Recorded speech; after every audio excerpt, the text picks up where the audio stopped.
जय हिंद दोस्तों, स्वागत है आपका हमारे YouTube चैनल CGPSC मितान में। आज हम इस वीडियो में देखने वाले हैं छत्तीसगढ़ करंट अफेयर के लगभग 60 महत्वपूर्ण प्रश्नों के बारे में। ये सभी प्रश्न वर्तमान में संचालित नवीन योजनाओं के बारे में होगा जो कि छत्तीसगढ़ से संबंधित है। तो चलिए शुरू करते हैं। पहला योजना कौन सा है? महतारी वंदन योजना। ये योजना जो है दोस्तों बहुचर्चित योजना है। ये महिलाओं के लिए विशेषकर से बनाया गया है और ये परीक्षा में आने की दृष्टि से बहुत ही महत्वपूर्ण है। तो इस योजना से संबंधित जो भी क्वेश्चन इंपॉर्टेंट है और वो एग्जाम में पूछे जा सकते हैं, उन सभी क्वेश्चनों को हम देखते हैं। तो पहला क्वेश्चन देख लीजिए, महतारी वंदन योजना कब लागू किया गया था? तो डेट के बारे में पूछ रहा है और डेट आपको याद रखना है। कब लागू किया गया था? 1 मार्च 2024 को महतारी वंदन योजना लागू किया गया था।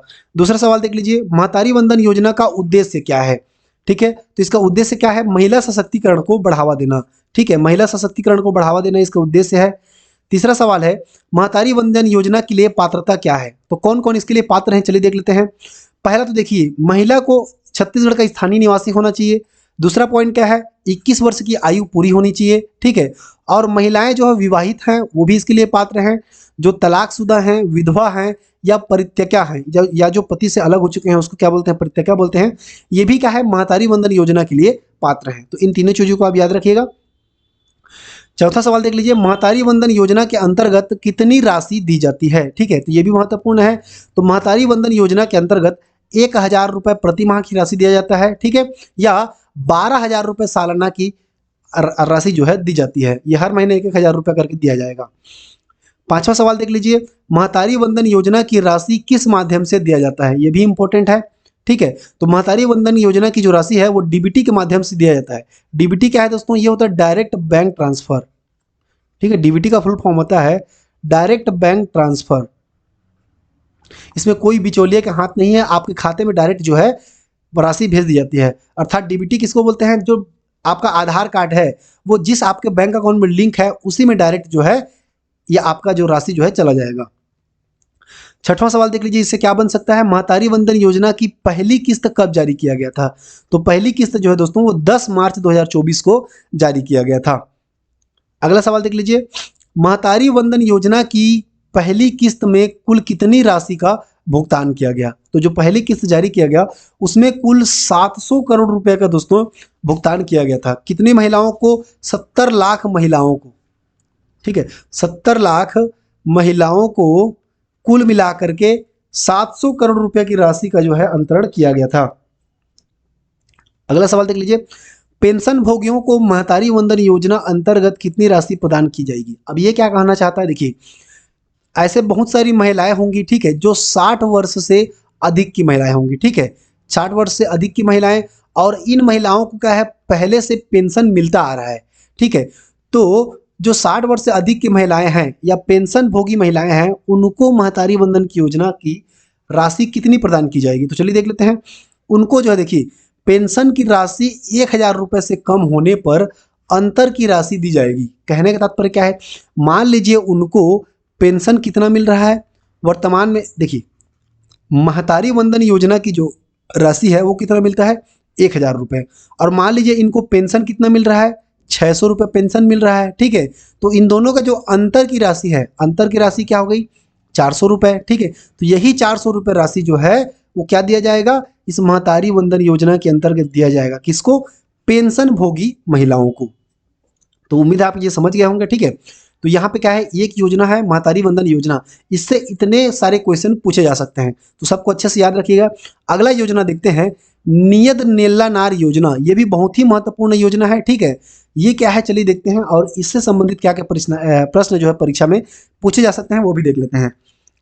इससे संबंधित पहला क्वेश्चन पूछा जा सकता है। पहला क्वेश्चन, नियत नेल्ला नार योजना की घोषणा कब की गई थी? डेट तो आपको बहुत ही ज्यादा अच्छे से याद करना है। ठीक है, तो इसकी घोषणा कब किया गया था? 15 फरवरी 2024 को इसकी घोषणा किया गया था। अगला प्रश्न इसमें पूछा जा सकता है, नियत नेल्ला नार का अर्थ क्या है? ठीक है, तो इसका अर्थ क्या है दोस्तों? इसका अर्थ है आपका अच्छा गांव। नियत नेल्ला नार का अर्थ क्या हो गया? आपका अच्छा गांव।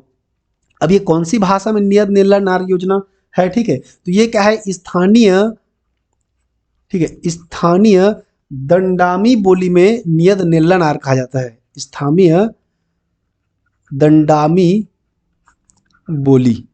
ठीक है। स्थानीय दंडामीय बोली में क्या कहा जाता है? नियत निल्लानार कहा जाता है। किसको कहा जाता है? आपका अच्छा गांव को, ठीक है। और यह कौन से क्षेत्र में है बोलती आने वाली बोली है? तो ये दक्षिण बस्तर में, ठीक है, ये दक्षिण बस्तर में बोले जाने वाली बोली है। अगला है नियत निल्लानार योजना कहाँ लागू किया गया है? ये समूचे छत्तीसगढ़ में तो लागू नहीं किया गया है, तो ये कहाँ लागू किया गया दोस्तों?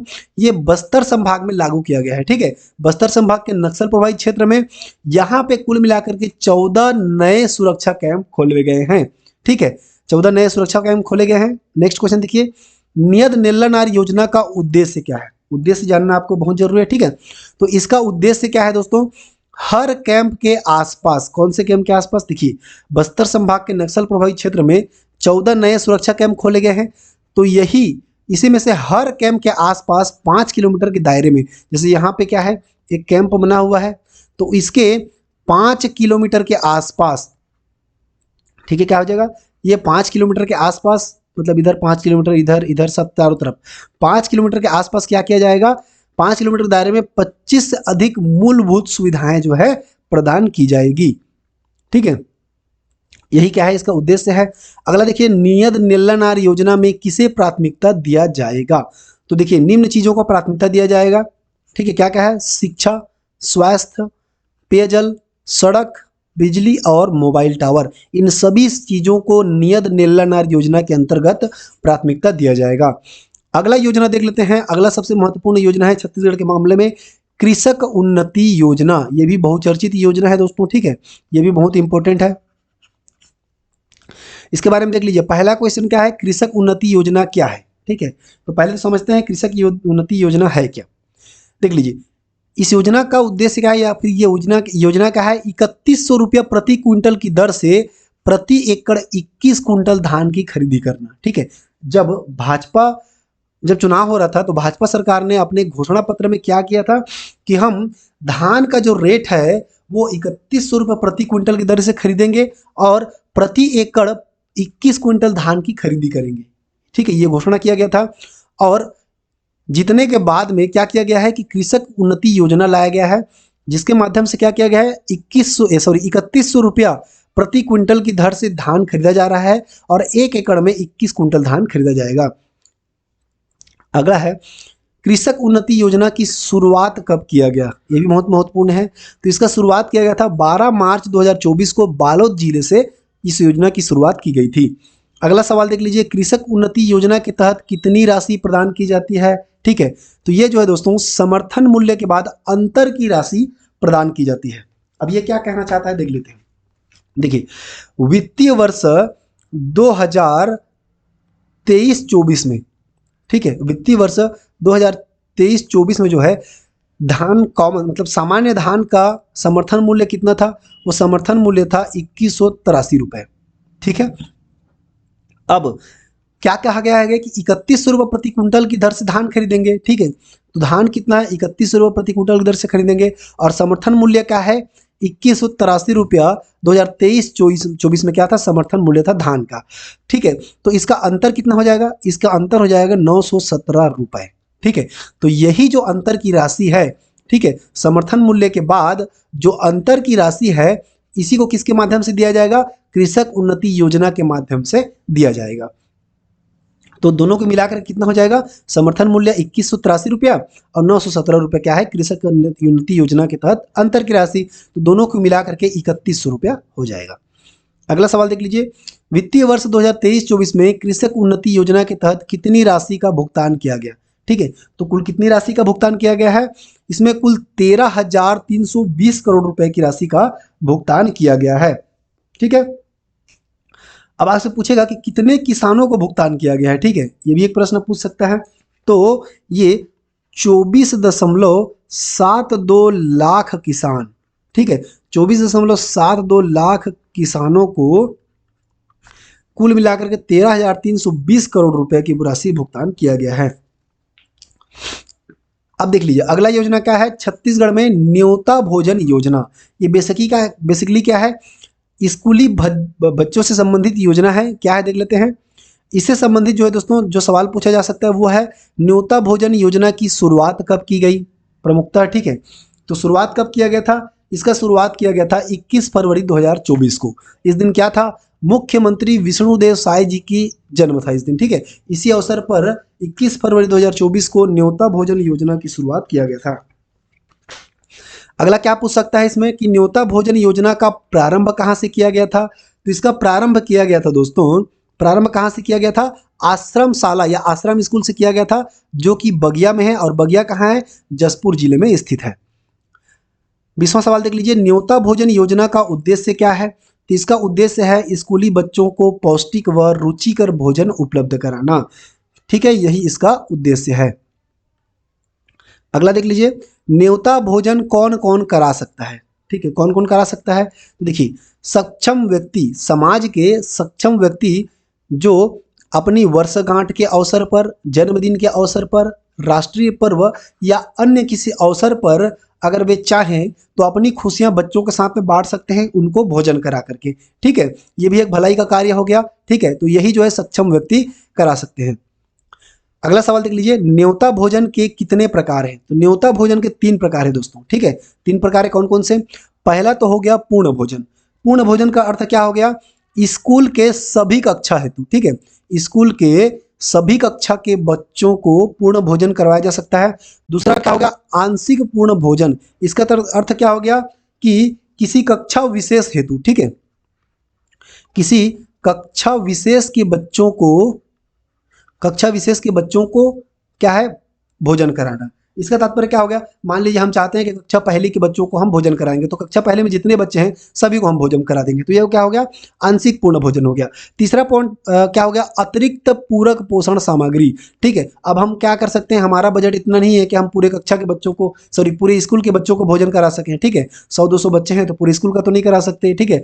तो अगर आप चाहते हैं कि आंशिक पूरक पोषण सामग्री, जैसे कोई मिठाई बांट दिए, बिस्किट वगैरह बांट दिए, तो ये क्या हो गया, आंशिक अतिरिक्त पूरक पोषण सामग्री के रूप में आ जाएगा। अगला सवाल देख लीजिए, न्योता भोजन योजना का संचालन किसके द्वारा किया जाता है, यह भी महत्वपूर्ण प्रश्न है। तो इसका संचालन जो है दोस्तों, शाला विकास समिति के द्वारा किया जाता है। प्रत्येक स्कूल में शाला विकास समिति होगी, इसी के द्वारा क्या किया जाएगा कि न्योता भोजन का संचालन किया जाएगा। न्योता भोजन योजना किसके अंतर्गत किया गया है, यह भी महत्वपूर्ण प्रश्न है। तो देखिए, इस योजना को प्रधानमंत्री पोषण शक्ति योजना के अंतर्गत शामिल किया गया है। अब अगला महत्वपूर्ण योजना देख लीजिए, पीएम श्री स्कूल योजना, ठीक है। क्या हो गया, पीएम श्री स्कूल योजना, इसके बारे में जो जो प्रश्न बन सकते हैं उनको देखते हैं। पीएम श्री स्कूल योजना की शुरुआत कब किया गया, ये भी डेट के बारे में पूछ रहा है, ठीक है। तो कब शुरुआत किया गया था, ये 19 फरवरी 2024 को शुरुआत किया गया था, ठीक है। किसके द्वारा किया गया था, केंद्रीय शिक्षा मंत्री धर्मेंद्र प्रधान, केंद्रीय शिक्षा मंत्री धर्मेंद्र प्रधान के द्वारा शुरुआत किया गया था, ठीक है। कहां से शुरुआत किया गया था ये देख लेते हैं, ठीक है। अगला सवाल क्या है, पीएम श्री स्कूल योजना की शुरुआत कहां से किया गया था। तो इसका शुरुआत किया गया था दोस्तों, पंडित दीनदयाल उपाध्याय सभागार रायपुर से इसका शुरुआत किया गया था। अगला सवाल देख लीजिए, पीएम श्री स्कूल योजना का पूरा नाम क्या है। तो चलिए पूरा नाम बताते हैं आपको, ठीक है। पीएम का पूरा नाम क्या हो जाएगा, प्राइम मिनिस्टर, ठीक है, प्राइम मिनिस्टर यानी कि प्रधानमंत्री हो गया, ठीक है। श्री का पूरा नाम क्या हो जाएगा, एस का तो हो जाएगा school, prime minister school for क्या है, हेल्पिंग मान लीजिए, ठीक है। और RI का फुल फॉर्म क्या हो जाएगा, राइजिंग इंडिया, ठीक है। ये क्या हो गया, राइजिंग इंडिया। तो इसका फुल फॉर्म क्या हो गया, prime minister school for rising India, ये इसका पूरा नाम है। अगला सवाल देख लीजिए, पीएम श्री स्कूल योजना का उद्देश्य क्या है। इसका उद्देश्य देख लेते हैं, चलिए। इसका उद्देश्य है, देखिए, केंद्र सरकार या राज्य सरकार या केंद्र शासित प्रदेश या फिर स्थानीय निकायों द्वारा प्रबंधित स्कूलों में से, ठीक है, चयनित मौजूदा स्कूलों को मजबूत करना ही इसका उद्देश्य है। इसका उद्देश्य कोई नया स्कूल खोलना नहीं है दोस्तों, जो ऑलरेडी स्कूल संचालित है उन्हीं में से कुछ चुनिंदा स्कूलों को क्या करना है, मजबूत करना है। अगला सवाल देख लीजिए, पीएम श्री स्कूल योजना का लक्ष्य क्या है, ठीक है। तो इसका लक्ष्य है दोस्तों, देश भर के 14,500 से अधिक स्कूलों का उन्नयन और विकास करना, ये इसका उद्देश्य है। अगला सवाल देख लीजिए, पीएम श्री स्कूल योजना के पहले चरण में छत्तीसगढ़ के कितने स्कूलों को अपग्रेड किया जाएगा? ठीक है, तो छत्तीसगढ़ के कुल पहले चरण में, छत्तीसगढ़ के कुल पहले चरण में, ठीक है, 211 स्कूलों को अपग्रेड किया जाएगा। ठीक है, 211 को, जिसमें से 193 स्कूल प्राथमिक स्तर के हैं और 18 माध्यमिक स्कूल को अपग्रेड किया जाएगा। अगला सवाल देख लीजिए, किसके अनुसार 10वीं और 12वीं कक्षा के छात्रों को बोर्ड परीक्षा में 2 बार बैठने का मौका मिलेगा? चलिए देख लेते हैं। जो छत्तीसगढ़ के सीएम हैं, उन्होंने क्या घोषणा किया है कि एनईपी 2020 अर्थात क्या हो गया, नेशनल एजुकेशनल पॉलिसी, ठीक है, national education policy, national education policy जो 2020 में क्या आया था, नेशनल एजुकेशन पॉलिसी आया था 2020 में, उसके तहत क्या किया जाएगा, 10वीं और 12वीं कक्षा के छात्रों को बोर्ड परीक्षा में 2 बार बैठने का मौका मिलेगा। किसने कहा है? सीएम ने। ठीक है, अब अगला महत्वपूर्ण योजना देख लीजिए, मुख्यमंत्री मितान योजना। ठीक है, मुख्यमंत्री मितान योजना, इससे संबंधित क्या क्या क्वेश्चन पूछे जा सकते हैं वो देख लेते हैं। मुख्यमंत्री मितान योजना की शुरुआत कब किया गया था? ऑब्वियसली डेट के बारे में पूछा जा सकता है, तो ये 1 मई 2022 को शुरुआत किया गया था। 1 मई को क्या होता है? अंतर्राष्ट्रीय श्रम दिवस होता है। उसी दिन मजदूर दिवस भी होता है। ठीक है, राष्ट्रीय मजदूर दिवस होता है। ठीक है, और छत्तीसगढ़ में क्या होता है? बोरेबासी दिवस। ठीक है, क्या होता है? बोरेबासी दिवस उस दिन मनाया जाता है। तो शुरुआत कब किया गया था? 1 मई 2022 को। अगला देख लीजिए, मुख्यमंत्री मितान योजना का उद्देश्य क्या है? इसका उद्देश्य है सरकारी सेवाओं की घर पहुंच सुविधा। ठीक है, ये क्या है? इसका प्रमुख उद्देश्य है। अगला देख लीजिए, मुख्यमंत्री मितान योजना का विस्तार कहां कहां किया गया है? चलिए देख लेते हैं। इसका विस्तार 14 नगर निगम में, छत्तीसगढ़ में टोटल 14 नगर निगम ही है। ठीक है, तो 14 नगर निगम, 44 नगर पालिका और 2 नगर पंचायत में इसका विस्तार किया गया है। अगला देख लीजिए, मुख्यमंत्री मितान योजना हेतु जारी टोल फ्री नंबर क्या है? तो इस हेतु जारी टोल फ्री नंबर क्या है? 145145। ये क्या है? टोल फ्री नंबर है। अगला सवाल है, मुख्यमंत्री मितान योजना में कितनी प्रकार की सुविधा उपलब्ध है? तो इसमें कुल 44 प्रकार की सुविधा उपलब्ध है दोस्तों, जिनमें से कुछ को हम आगे देखते हैं। ठीक है, कुल मिलाकर के कितना है? 44 प्रकार की सुविधा उपलब्ध है, जिनमें से कुल क्या है देख लीजिए, मतलब कुछ है विवाह पंजीकरण और प्रमाण पत्र, विवाह प्रमाण पत्र सुधार, इसको आप पढ़ लीजिएगा। 22 पॉइंट हमने यहाँ पे दिया है, लेकिन यहाँ पे क्या है? कुल 44 प्रकार की सुविधा उपलब्ध है। अगला महत्वपूर्ण योजना है श्री रामलला दर्शन योजना, जो कि छत्तीसगढ़ में संचालित है। ठीक है, इससे संबंधित क्या क्या प्रश्न पूछे जा सकते हैं वो देख लेते हैं। वर्तमान में क्या है? राम मंदिर बन रहा है। ठीक है, और उससे संबंधित एक योजना है जो छत्तीसगढ़ में संचालित है, उससे संबंधित जो जो प्रश्न पूछे जा सकते हैं सबको हम देख लेते हैं। ठीक है, श्री रामलला दर्शन योजना को कैबिनेट मंजूरी कब मिला? ठीक, तो इसको कैबिनेट मंजूरी मिला था 10 जनवरी 2024 को। ठीक है, 10 जनवरी 2024 को। अगला सवाल देख लीजिए, श्री रामलला दर्शन योजना हेतु हितग्राही की पात्रता क्या है? तो इसकी पात्रता के लिए क्या चाहिए? व्यक्ति की आयु जो है 18 से 75 वर्ष के बीच में होना चाहिए। ये क्या है? पात्र हो जाएंगे श्री रामलला दर्शन योजना के लिए। ठीक है, या इसको क्या बोलते हैं? अयोध्या दर्शन योजना। ठीक है, अयोध्या दर्शन। अगला देख लीजिए, श्री रामलला दर्शन योजना का क्रियान्वयन किसके द्वारा किया जा रहा है? तो ये जो है दोस्तों, छत्तीसगढ़ पर्यटन मंडल के द्वारा इसका क्रियान्वयन किया जा रहा है। श्री रामलला दर्शन योजना हेतु शहरी एवं ग्रामीणों को कितना % आरक्षण दिया गया है? तो शहरी को है 25%। ठीक है, 25%, और ग्रामीणों को कितना है? 75% आरक्षण है। कहने तब पर क्या हो गया? अगर दर्शन योजना के तहत एक रेलगाड़ी से जितने लोग जाते हैं उनमें से 25% शहर के होंगे और 75% ग्रामीण इलाके से होंगे। अगला है, श्री रामलला दर्शन योजना द्वारा प्रतिवर्ष कितने लोगों को दर्शन कराने का लक्ष्य रखा गया है? तो प्रतिवर्ष 20,000 लोगों को दर्शन कराने का लक्ष्य रखा गया है। अगला देख लीजिए, श्री रामलला दर्शन योजना हेतु संचालित ट्रेन कौन सी है? तो इसके लिए क्या है? आस्था स्पेशल। आस्था स्पेशल नाम का ट्रेन संचालित किया जा रहा है। ठीक है, अब महत्वपूर्ण योजना एक क्या है कि छत्तीसगढ़ में शक्तिपीठ परियोजना, ये भी एक महत्वपूर्ण परियोजना है, तो ये भी एग्जाम के लिए महत्वपूर्ण है। चलिए देख लेते हैं इससे संबंधित जो जो सवाल बन सकते हैं। पहला सवाल इससे बनता है, शक्तिपीठ परियोजना किसके तर्ज पर संचालित किया जा रहा है। ठीक है, तो वर्तमान में देश में एक परियोजना चल रही है दोस्तों, जिसका नाम है उत्तराखंड की चार धाम परियोजना। इसी के तर्ज पर शक्तिपीठ परियोजना छत्तीसगढ़ में संचालित किया जा रहा है। अगला सवाल है, शक्तिपीठ परियोजना के अंतर्गत क्या क्या शामिल है। चलिए देख लेते हैं। इसके अंतर्गत 5 शक्तिपीठ शामिल है। कौन कौन से? पहला है रतनपुर का महामाया मंदिर, दूसरा है चंद्रपुर का चंद्रहासनी मंदिर, तीसरा है डोंगरगढ़ का बमलेश्वरी माता मंदिर, चौथा है दंतेवाड़ा का दंतेश्वरी माता मंदिर, और पांचवा है सूरजपुर का कुदरगढ़ी माता मंदिर। तो ये पांचों को मिला करके क्या किया जा रहा है दोस्तों? शक्तिपीठ परियोजना संचालित की जा रही है। ठीक है, शक्तिपीठ परियोजना संचालित किया जा रहा है। अगला है, शक्तिपीठ परियोजना के अंतर्गत कितने किलोमीटर पर्यटन तीर्थ श्रृंखला बनाया जाएगा।